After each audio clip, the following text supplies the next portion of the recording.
Happy Thursday, everybody. Today we have some special guests. I am in Toronto, Canada. It is my brother-in-law's 20th birthday.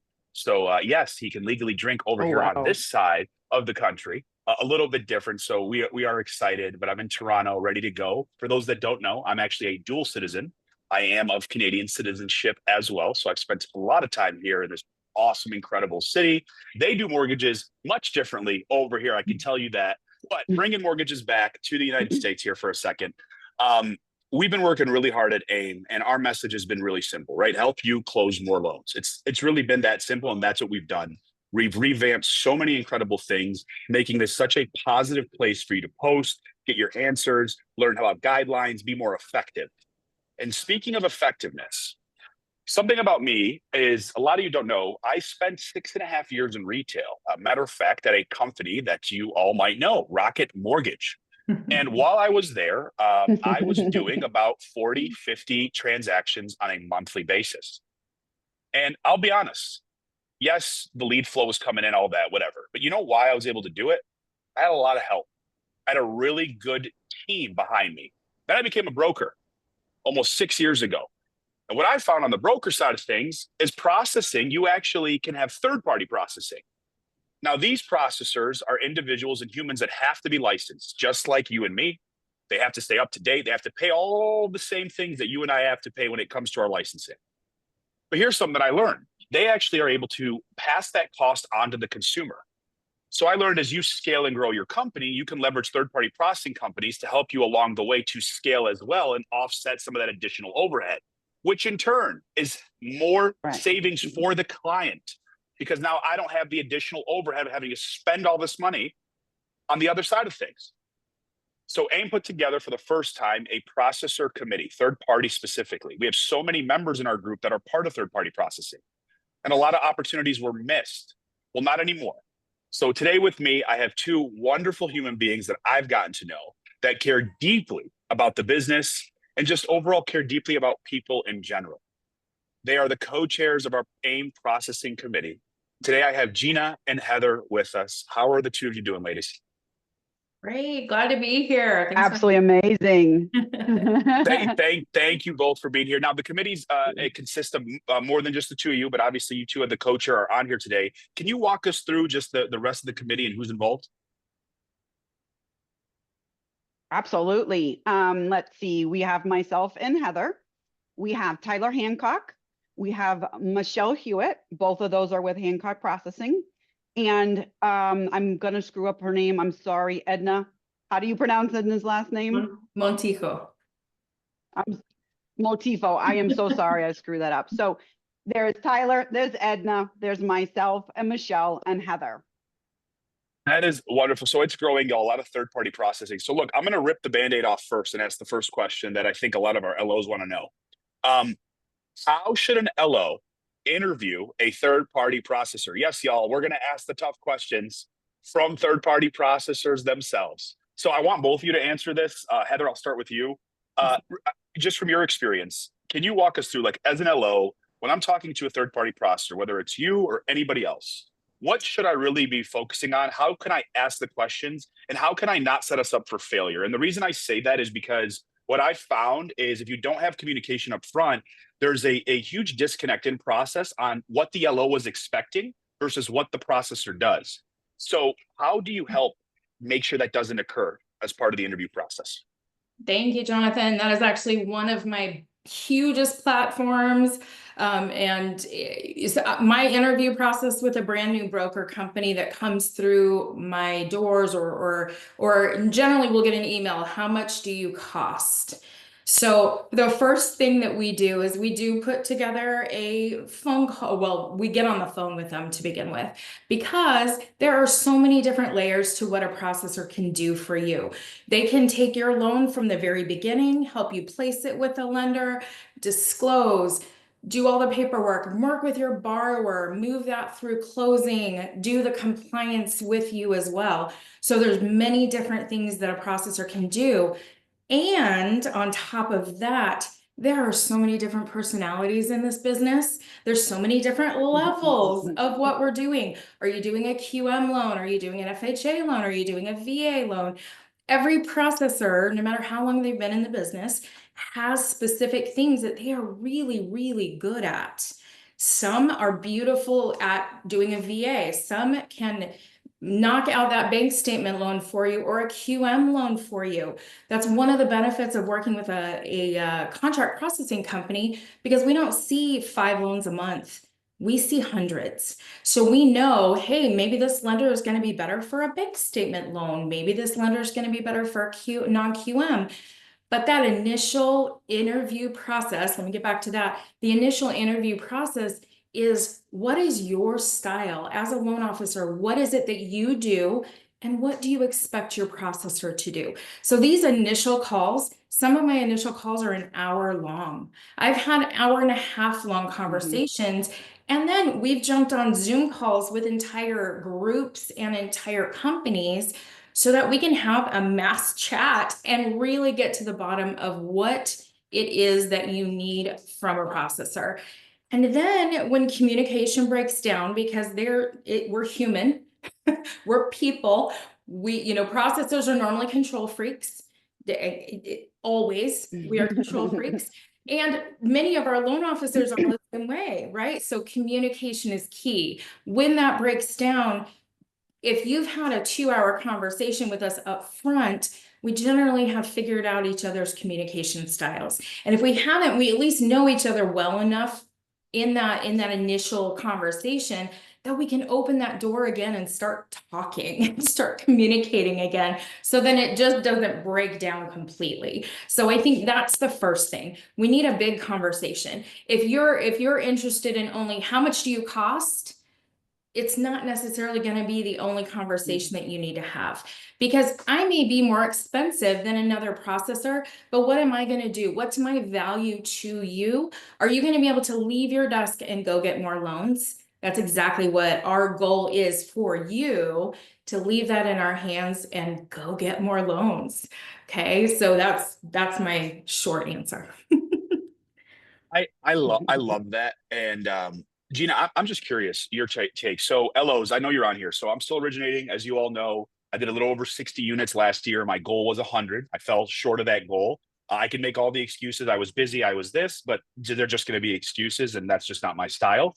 So let me ask you this. One of the things we as LOs struggle with is we are procrastinators. We're actually probably some of the worst procrastinators in the world, and myself included. I'm awful at it. And it's just part of the nature of the business. I think that's just something that a lot of us deal with. Gina, how should an LO be prepared to go into a conversation with third-party processing? Because what I found is the conversation starts and they're like, even me, when I started it was like, yeah, it's a good combo. I don't know. I kind of need help. Maybe I do, maybe I don't. What should an LO know going into the conversation with a third-party processor on if it's even a good fit for them?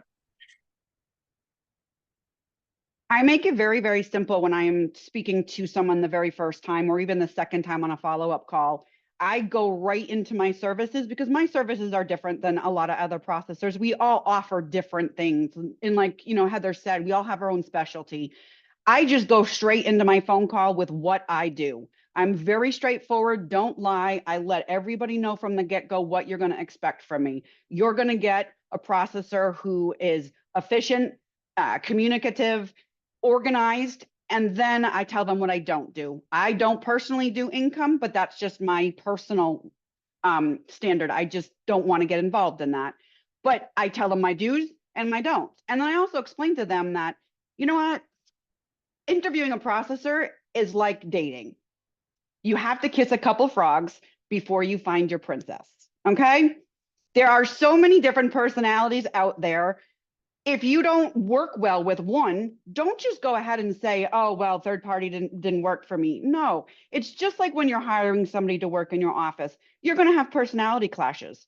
I do get a lot of phone calls from brokers and say, oh my God, I got to leave my current processor. Why? We then talk about why did you leave your processor? What did they do to upset you? What did they do that you didn't like? Was it a personality thing? Was it something that happened on a loan? Was it because of that borrower or that AE and lender? Don't blame the processor for that. You have to make sure you go back and find out where the breakdown happened before you just jump ship. And also, like Heather said, you got to communicate with that processor. If they're doing something, they might not even know they're doing it wrong. They're just doing their everyday normal stuff. If there's something happening that you don't like, say something. Don't just jump ship and look for another processor, because they might do the same exact thing, and then you're just going to keep bouncing and bouncing. There's two things you said that I love. I love. You said don't lie was the first thing that you said, and and I'll tell you why that's important, especially from the processor perspective when it comes to conditions in particular, where I've seen it happen, and even LOs will do this. Where, you know, sometimes we'll sugarcoat the condition, we'll sugarcoat the file. We'll tell them, like, don't worry, we'll get it figured out, when we, in the back of our head, we know, wait, this is a dumpster fire at this point, and this is a nightmare. Like this is not closing on time. So We get a lot of those. so Gina, just on that, you said don't lie. How do you have that difficult conversation with the LO? Because that also sometimes could spark the LO to say, well, I don't like Gina as my processor because she's telling me this loan's not going to work. How do you tread that line as carefully as you do, and having those really difficult conversations, but you know you need to have? There's no line for me. It is what it is. A lot of people know who I am. I am very forward. I tell you like it is. That's the way I was raised. There's no sugarcoating for me. It is what it is. It's either going to work or it's not. When I'm talking to somebody about a condition, I've probably already thought about it in my head 15 times before I even branch out and say something to the borrower. You just got to be direct. If you sugarcoat it, it's not going to change what's ultimately going to happen. It's still going to happen. So I just am very direct. There's no fine line for me. It's either in or out.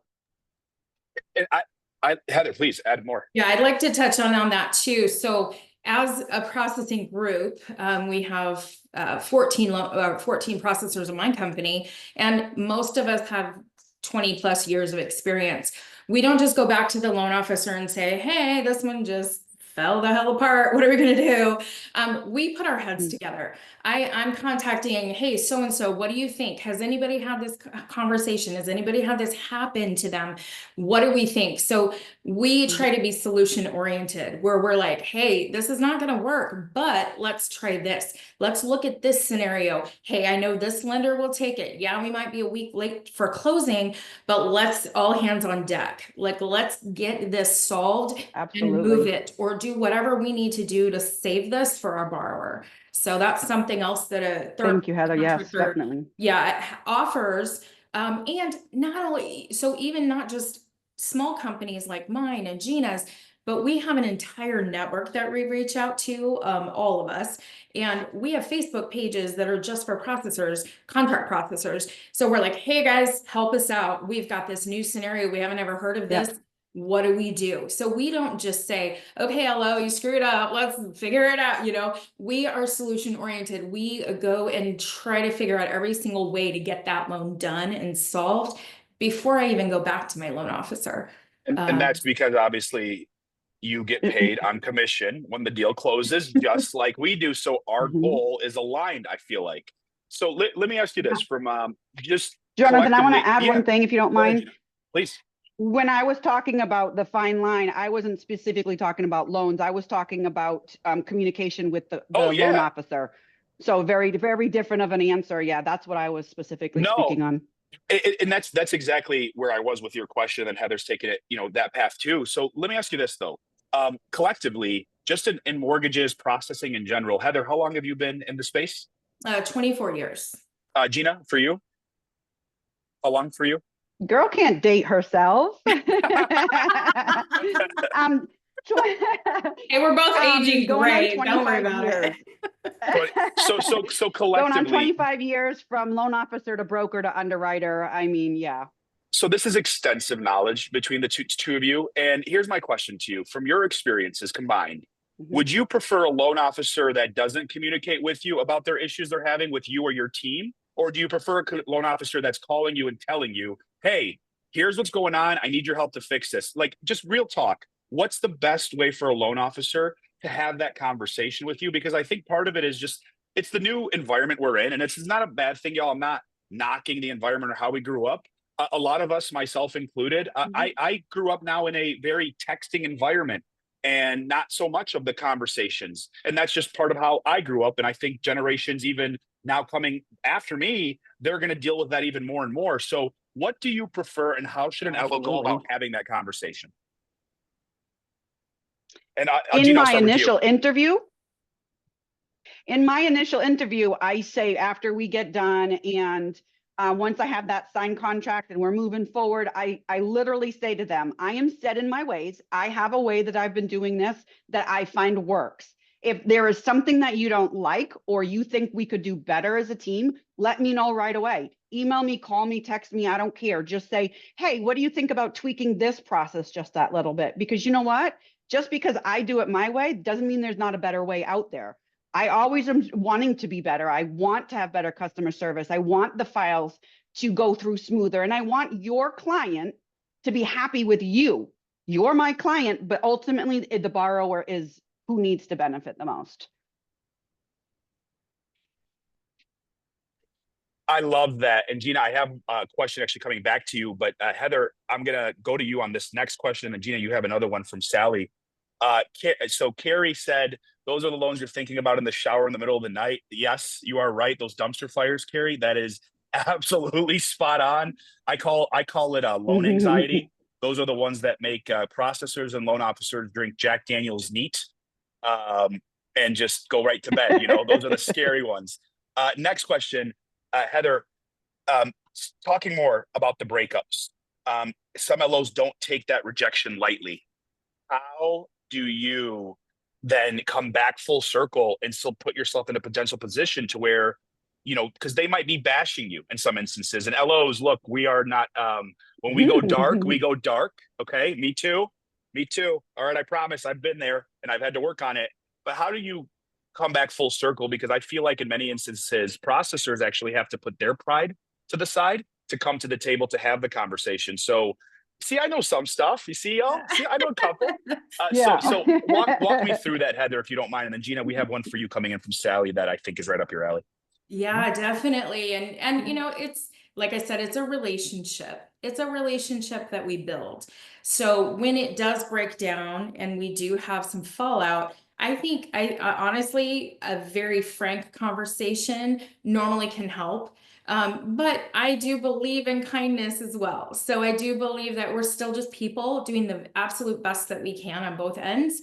Yes, things break down. Yes, loans go sideways all the time. So how do we bring that back? Again, communication. Let's get on the phone. Let's talk human to human and not just texting. And, you know, I mean, stuff happens, you know, what we do here is our management will normally work with a loan officer on their first couple of loans, get to know kind of their style, and we know our processors as well. So if one isn't working with this processor, we have a conversation with them. Hey, let's try you out on this other processor. They have a different communication style. They have, you know, more bandwidth.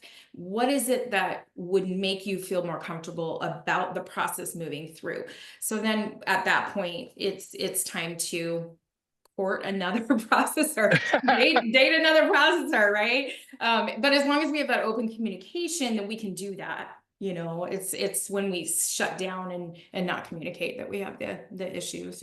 You opened the door up, Heather, for something too. And Gina, I want to take this question to you real quick. If you're good, if you have more input, go ahead, add additional. Can I add something to that? Please, can I add something to what Heather just said? The one thing I do notice about LOs who hop, they do start to bash processors. They go online. I have seen it over and over and over. Don't use this processor because of XYZ. Again, going back to just because that one processor doesn't work for you, that might work very well for another person. So it's just like if you are working with an LO and the LO or the real estate agent, something happened. You don't go out there and bash the real estate agent. So you don't want to do it to your ops people. It's also bad karma, y'all. That's not my style. Hopefully you guys can tell at this point. Even for me, you guys saw how I got, you know, I dealt with my situation totally fine up front, but even me, right? No retaliation from that perspective, no public bashing or shaming. Absolutely. I want to have a long career. I've been doing this now for 12 years and It's been a very great career for me. And I assume a lot of LOs listening, hopefully that's the path you want to take. So just remember, karma's real. Things come around full circle and you never know who's going to blow up. It would be, you'd be surprised, right? Who actually blows up and has an amazing opportunity. Gina, this one from Sally, with smaller companies, who do you have as a backup if you are out for some reason, sick, vacations, etc.? What do you do? Absolutely nothing, unfortunately. I'm a small company. I'm my own company. There's nobody else here. So I don't get a day off. I haven't been able to take a vacation in 10 years. There's nobody for me to rely on because of licensing issues. I did have somebody originally who was covering for me when I took my vacation 10 years ago, but it becomes a licensing issue. If they're not licensed in the same states as you, they can't touch your file. It is a passion of mine that I am going to be working on with the processing committee to try and figure out how to possibly rectify that, because processors are stressed. Like, we go home every day and it's a bad lifestyle to live with, being very organized and analytical and fighting for these clients every day. There is no break for us. There is no holidays. We work 24/7, which is a shame. We need that rest and relaxation just like LOs do. So it is a passion of mine that I am going to be working on with the processing committee later on in the year to try and figure out possible solution for how to handle that. I love that, and thank you for the honesty. And you know, even for y'all LOs on here, right? Same thing we deal with. Your processors dealing with too. I mean, I'm here in Toronto. I'm on this call. This is a commitment. I'm dialed in. It doesn't matter what pops up, and that might not be the answer for everybody. And I understand that, and I know Gina does as well, and she gets it, and I know Heather does as well. And that's why this committee, to her point, Jonathon, is put together. It's literally to help solve these problems that we know we need solved. Here's a really good one. And I'll let either of you take this one. Loan officers that constantly set out bad pre-approvals, doing a non-QM loan and the client not having the reserves, and we bring up these issues at initial review, but for some reason we keep dealing with these issues after conditional approval. Blaming the LOA isn't. I don't blame the LOA as an adequate response. Would you agree? So blaming the LOA is not an adequate response.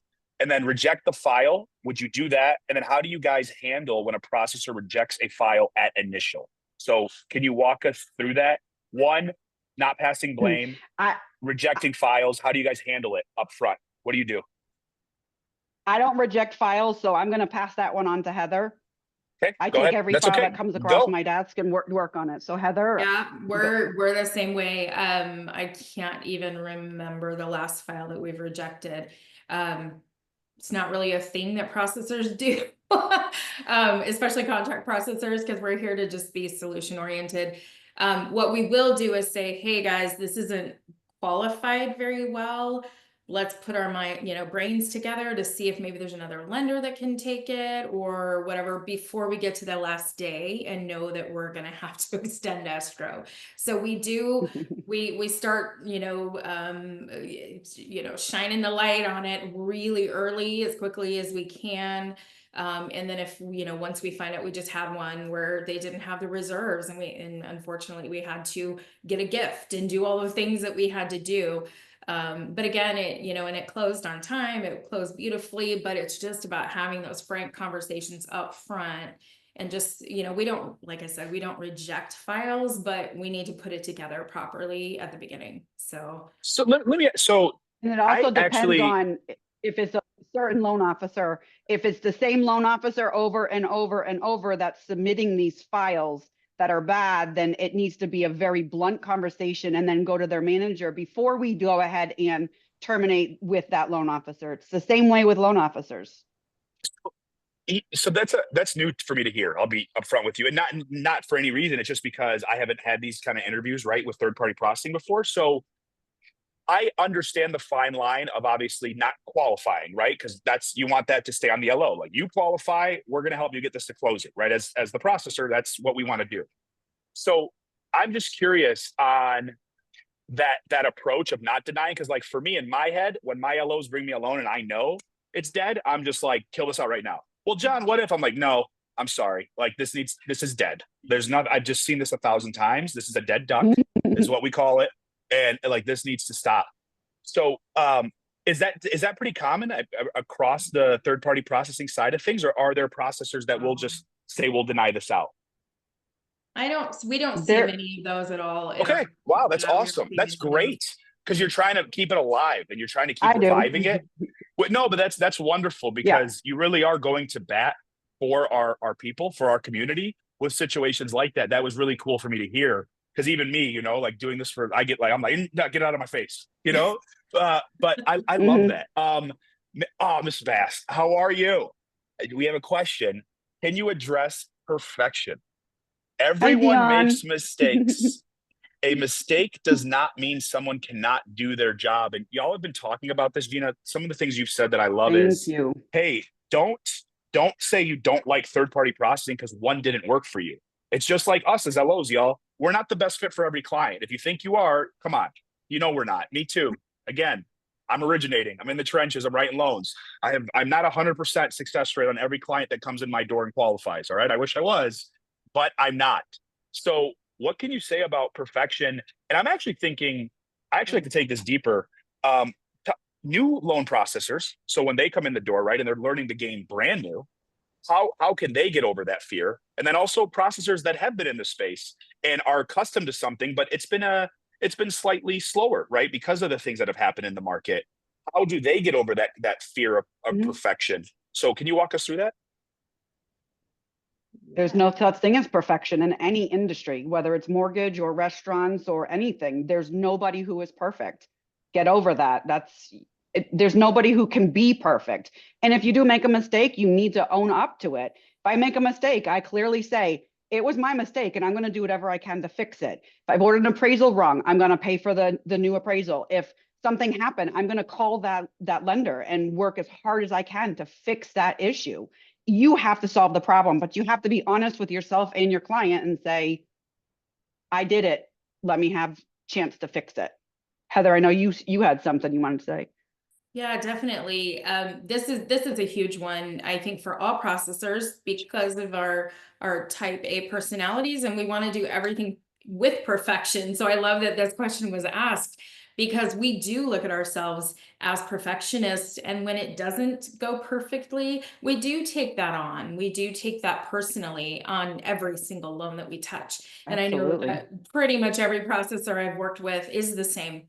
And what I would say about that is just remember that many of ours, like I struggle when I'm not able to talk to our borrower. When that happens, I do not always have the full picture. So it's difficult for Exactly. us when we are not, Mhm. when we're not having an initial conversation with the borrower, or we don't have an in-depth conversation with the borrower. It is helpful for our loan officer to have a really good conversation with us to make sure that we understand exactly what is needed, exactly what is going on, any conversations that you've had with underwriting or anything in the mix. That's going to help us keep that perfectionism, keep that perfection and keep the loan rolling the way that we need to. When we miss things, it's generally because we don't understand the full situation. And we don't even know that we don't understand the full situation until it bites us in the butt. Yeah, until it So, happens. yeah, I mean, loan officers too. It's Absolutely. but I think that's the bigger conversation. We are a team. We are a team. It's not just the loan officer's job. It's not just the processor's job. We have to communicate. We have to be a team in it because not everything is simple, especially right now. We're getting different kinds of loans. We're getting loans where people barely qualify, all of that. Like it's amazing how many FHA 57% loans I have right now and VA 62, 72% debt ratios. It's just where we're at. So we just have to work as a team and know that we're here for each other instead of just on two separate sides of that spectrum. I love that it is a team. And Gina, I'm not going to take the analogy you wanted to share because it is part of what we talked about earlier and putting the pieces together. So I'm going to set you up for that. But it is about the market too, right, Heather? Like it is due with the market, and it is having that conversation with each other because you are right. These loans are touchy right now. And by the way, DU findings are getting harder. I don't know if any of y'all have noticed, but the stuff that used to, I don't know if you remember, even 3 years ago, 2 years ago, FHA, it would just go approved on a 30-year fixed. We're getting REs galore now on 30 years and having to restructure at a 25, a 20, opportunities for reserves. So it's real. It's really touchy. And the more you communicate with somebody, you can help them. And in turn, they're helping you because you're talking together about the situation. And you can help fix it, not just for this loan, but for any other loans that pop up. Do you want to know why I know how to fix so many loans? Because I've broken so many loans, because I've done things on loans that shouldn't have worked in the past. And I learned the hard way. That's really how I learned. And that's unfortunate. But now I'm in a position to where I understand what I'm looking at like that, a snap of a finger. And it's very quickly for me to dive into it. So Jonathon, LOs, processors, have those conversations with each other. I love how engaged this group is and all the questions we're getting, because it's real. Like, it's amazing to see, because I know the community wants this with even the questions we're getting right now. Gina, sorry, you're going to say something. let me just comment really quickly on what you just said. As a loan officer, if you have 1, 2, maybe even 5 loans on your desk and one falls through, you got to remember that with a processor, our loans could potentially be falling through on a daily basis. So we know that one didn't work and why. So the next one that comes over, we know to ask. FHA now is a requirement to have the Social Security card in lieu of the SSA. We know that because we're doing that many. Companies, lenders are asking for those credit inquiry letters. Get it up front. We know what's working and what's not. So when we put our packages together, we've already preempt some of the potential problems that you didn't even see. I love that. And what a cool opportunity to where, as an LO, hey, have you seen this before? Hey, has this crossed your desk? What do you think about this? And then you start building that relationship with one another, and it does become a real relationship, right? That is mutual. It's beneficial. Yes, you're getting paid for a service, and so am I. And together, we're helping a consumer get into a home, or helping a consumer refinance and save money, shorten their term to pay it off faster, take cash out to pay off debt. What we're doing is helping the consumer. We just got to do it together. Question here. Do you count fallout with loan officers specifically? Do you, either of you, have like a running tally on LOs? If, hey, they sent you 10 deals and 8 fell out and only 2 have, I see the smirks. My answer is probably yes, but go ahead. I'd love to hear the answer. So here's kind of my litmus test. If Uh-oh. we Are you giving me the political answer here, or are you gonna rip the Band-Aid off? it'll be quick, I promise. So what is our communication like? If I get a loan officer that is constantly sending me loans that don't qualify and then isn't responding, we can't get a hold of them for a couple of days, it doesn't move quickly at the beginning, and then they're rude, or they have, you know, snippy comments, where are we at, why isn't this moving, whatever, but not engaged with us, that would be the only time that I honestly have fallout with loan officers, or count that as fallout. If they're communicating and working with us and moving through the process, it's not a big thing for us. But communication is key. Yeah. You know, working with us together in an adult manner is very important. You know, adulting with us through these difficult loans is really all is what we ask for. You know, Adulting with us. I've never terminated somebody. Yeah, I've never terminated somebody for fallout. I've never had to, because I use it as a teaching moment. What happened with this file? What can we do better? Was it because you didn't pre-qualify them enough, or was it just the borrowers? That's really what it comes down to. You know what's fascinating about that too, because that requires, here's okay, y'all, this is something deep. So what she went through here. So think about that. So if Heather or Gina isn't communicating with you after the loan falls out, and they say nothing and stay silent, that means that those habits and actions can remain the same. But you now need a processor that's willing to have that conversation with you to help you grow. And in turn, it opens up the environment so you can also have the conversations with them the same way they are with you. But think about if nothing was said in that instance. So a loan falls out, right? Processor sees it fall out. They get frustrated. You're already frustrated because you lost an opportunity. Processor lost an opportunity. And now imagine no one says a word about it. You're blaming each other for why the loan went wrong. I promise you, that's what's going to happen. You're going to blame each other and say, well, it went wrong because of Gina. Well, it went wrong because of John. No, have the I love that. Carrie Webb said, can we set up an AIME Facebook group specifically for third-party processors as well? Carrie, I will say I want to embed people with inside of the Brokers Are Best, especially with how positive it's been. However, I will say this. I'm becoming much more open to things like this because we are gaining traction, especially with processing side of things as we continue to grow. So if you can email me, Carrie, I'm going to send you my email address in the answer just so I don't forget, so I can send it over to our team, Gina and Heather as well. But I put my email for you. You can go ahead and send that over to me and we can take it from there. But I appreciate you asking that. We do have one similar. We do have one set up just for processors, no AEs, no real estate agents. It's called Power to the Processor. We have like 1,300 on there. I've been moderating it for 7 years. It's a huge, valuable resource. So yes, it's not AIME driven right now, but it definitely is out there. Power to the Processor. Check it out. There's something there. And if AIME, we decide to bring something full circle, we'll let you know, obviously, immediately, but please email us regardless. Other question here. Absolutely. Some of you said you don't, but I am curious. Have you ever, when do you fire a loan officer? I never, terminate if they're, I never, oh, not for fallout, not for terminate fallout, due to sorry. fallout. Yep. So for terminating, for me, it's all about personality. If you don't like, I have a very strong personality, you know that. You either like me or you don't. So for me, with termination of a loan officer, it's personality styles. If you're going to berate me and badger me, continually call me, making your self priority over everybody else, even though your loan isn't closing for another 4 weeks. If you treat me disrespectfully, if you don't have my back when a borrower says, why aren't we closing tomorrow? Well, because you didn't get me documents for the last 3 weeks. Don't throw me under the bus. So for me, it's more of the human factor before I terminate somebody. Oh, you're on mute.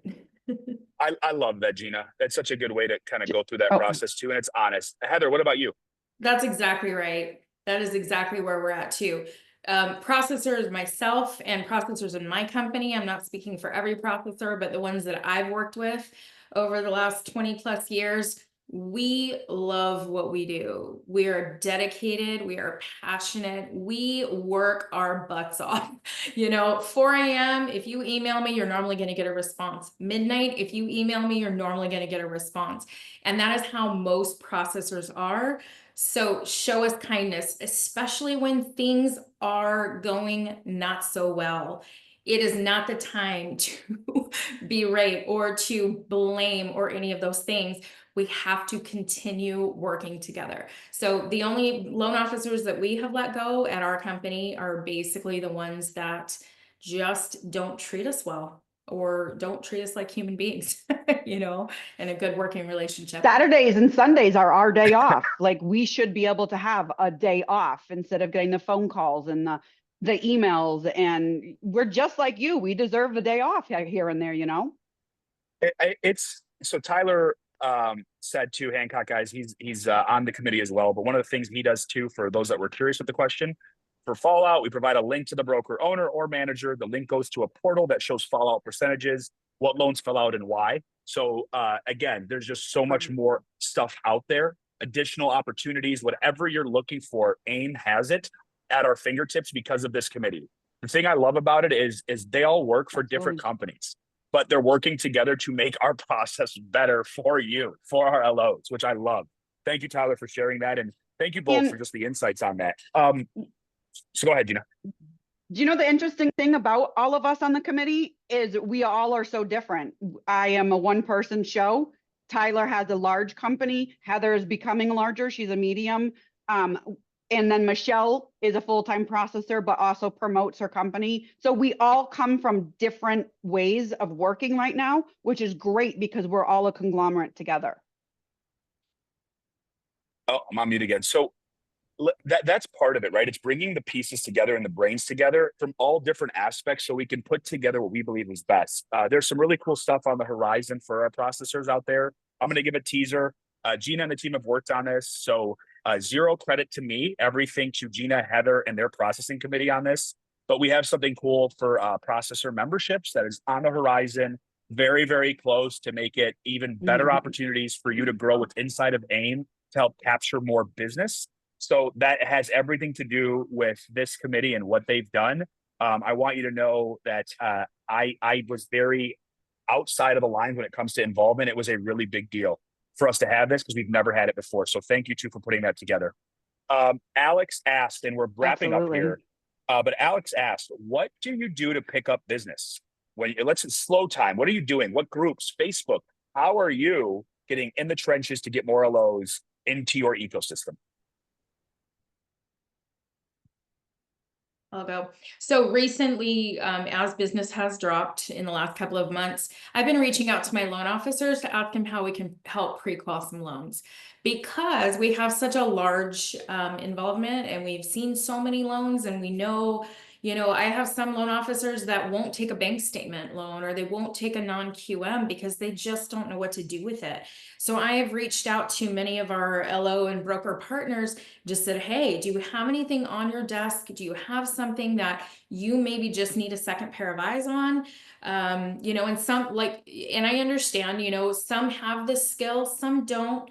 That's one of our biggest platforms, I think, for Gina and myself, is education for our processors, and not only for our processors, but also for loan officers. Absolutely. And to become more visible and clear on that. So one of the things we're doing is we're reaching out to our brokers to see how we can assist them, maybe put a blank bank statement loan together, or help them put a non-QM together, something that kind of helps them think out of the box, because we do have that skill set and that knowledge. So it's one of the things that we've been doing. Nice. Very good. Thank you. Gina? Your end on generating more business? Unfortunately, right now, for a while, I don't need to generate more business, because if I don't have business, I'm doing something. I'm doing the committee, I'm doing something. But when I want more business, marketing, networking, I'm on all of so many different Facebook pages, answering questions, trying to be paying it forward. Okay. Being kind goes a long way. Let me just say that. Being kind, talking to underwriters, understand that they're humans too, just like loan officers, and just being polite and caring and kind. That to me brings me more business. I get business from AEs. I had an underwriter actually refer somebody to me because they were like, I can't believe how you handled that situation. Got 2 or 3 phone calls from that. You have to put your best foot forward. Do we have our good days and bad days? Absolutely. When I hang up that phone, am I going in the back room over there and putting a pillow over my face and screaming as loud as I can? Absolutely. But when I'm on the phone, when I'm talking to a processor, when I'm doing anything, it's about kindness for me. That's it's so good. And even the screaming back into the pillow, because we all do it too, right? It's like, it's so funny. People think it's that we shouldn't talk about it. It's like, y'all, we do real estate for a living. Okay. We live by Murphy's Law. Yeah. If we're going to just be real about it, that's what we live by, is Murphy's Law. So we're coming to a close here. And, I'm thinking a lot about just what you're talking about. And, y'all are like the architect. There's a really good story that I've been telling. It's about this person from Chicago. He was a high-end real estate developer, real estate just magnet. And every time they talked to him about like why he did well, he talked about his architects, and he used to call them the architects. And architects, y'all, some world-renowned architects, but most architects, you don't have no idea. But yet you walk into buildings and go up to the 50th floor and pray that nothing collapses. But you have no idea who built it. You have no idea the branding. You have no idea about the person that put the pieces together. Processors are part of our architects. They really are. I feel very strongly about that. Processors allow us to put in more business.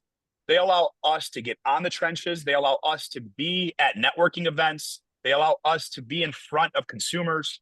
That's what it is, as long as you learn to let go. I'm not saying letting go is easy. I suck at it. Awful. I am a type A, I want to know what's going on with my deals type of individual. The reality is, when I let go, I became an absolute monster. That's what allows me to do the stuff I do now. That's what allows me to have, I have twins that are 1.5 years. I have a newborn that's 4 months. I run 2 organizations. I'm still originating loans. I'm not saying how busy I am, look at me. I'm saying I can do it because I'm effective and efficient. So ask yourself, how effective and efficient are you? And if you're not, Is it you blaming the processor, or is it because you're not willing to have an additional conversation so you can learn to let go? My bet is it's the latter a majority of the time. And that's a really big deal. Now, processors, for those listening, and then I'm going to let you two end it with anything you have. Here's something that I would do right now if I were a third-party processor. Call your clients. Call your loan officers, your clients, right? Go through their passbook of business that you've helped them close. Any FHA or VA loan that's a 6.75% interest rate or higher that was closed 5 months ago, 6 months ago, roughly, is an opportunity for a potential refinance right now. Right now. And if not right now, if the market moves a quarter, it's a refi. So third-party processors, you want to know something I would do right now is exactly that. I'd get on the phone, call them and say, hey, here's a deal we closed 6 months ago, VA loan. You have an opportunity for, I think you might have an opportunity for a streamline. I don't know the pricing on it, but you should just take a look at this. And I know I can knock it out quickly. I already have most of the stuff. I actually just wrote that down. So I'm serious. We are writing a bunch of them right now at my company. We're going through them like crazy, VA, FHA. So there you go, third-party processors. That's from an LO. No, I tell you right now, no third-party processors calling an LO to say, hey, here's something you wrote 6 months ago. You should just take a look. I don't know if there's anything there, but I do know we've seen a lot of success at an FHA VA at 6.25. This is at 6.75. So I think there's potential you should make the call. You will find wins, I promise you, even if it's one as a third-party processor. So ladies, Carrie, thank you for the love on this. Carrie, you've been super active. So Carrie Webb, thank you. Like Gina said, I do use it and educate the LO as they are usually fairly new or branching out to programs. Thank you. Sydney, thank you. Kaylee, from a processor, letting go is key. Every loan officer who effectively lets go always raves about how they wish they would have done it sooner. Kaylee, you are spot on. I can show you 1,000 examples, me being one, with that. So without further ado, we're going to wrap us up. Ladies, words of advice, anything you want to end us with here for our committee or for our people that jumped in. Yeah. Thank you, Sally. Yeah, I just want to say to anyone listening, loan officer, processor, we're here for you. We've got our contact information on the AIME website, I believe on the AIME website, or we'll shoot that out to make sure that you have. But let us know if you need anything. We're here to help support our business. We've come to the place in our lives and in our careers where we just want to give back. We want to see our world get better. We want to see processors get better. We want to see that relationship between loan officers and processors get better. That's what we're doing here. And we want to help all of us close more loans and just have a better life. So that's what we're here for. Thank you, Heather. Gina? Amen. It's the same for me. I mean, we are all here. Our passion is in this industry, or it's paying it forward and teaching. I continually stress to everybody, you are not alone out there, processors. You have us. Call me, email me. That is what I'm here for. That is why I'm part of this committee, to make sure you all know you are good, you are wanted, you are valued. As far as the LOs go, you know the saying, a happy wife is a happy life. Happy processor is a good processor. The more you help them, the better your loan is going to go. You need to make sure. And as you said, Jonathon, yesterday, I'm going to quote you on this from the morning meeting. It's like a puzzle. There are so many pieces out there as far as processors. This is the LO. There are so many different pieces that could really match with you. You just need to make sure you find the right one. I actually have a lot of work wives and a lot of work husbands because I get so close to my loan officers. I get to know them. I know their birthdays. I know their kids. I know what's going on in their life because we speak more than some of the people speak to their real wives and husbands at home. So you just need to make sure you get to know each other. And thank you everybody who came on this webinar today to support us processors. You rule. Listen, I know this is big because we had so much engagement. Crystal, thank you. You guys were awesome. Thank you. I agree 100%. But we had over 20 questions on this. So obviously the need for third-party processing is there, and we want to continue to propel and push this forward. And I cannot thank you enough, because I can wholeheartedly tell you, team, that this would not have got off the ground without this committee. There's 0% chance. I don't know third-party processing side of things. I'm not going to pretend like I do. I know how loans work. I know how to get it to the finish line. But all the other stuff that happens, I don't know. So the fact that they took the time out and put together and have taken it as seriously as they have, They are one of the most, if not the most consistent committee that we have when it comes to pouring back into our people and our community. Ladies, it's been an absolute pleasure. Thank you all very, very much. I am off to the Hockey Hall Can of we just Fame, promote my our next? friends. Yes, go ahead, please. Ready. Let's just promote next. We have monthly, this is going to continue monthly seminar, monthly webinars. Next month, the same time every month. Next month is what a processor can do to boost your business and make you more money. There you have it, folks. Sign up. Have yourselves a beautiful day. Take care now. Thanks.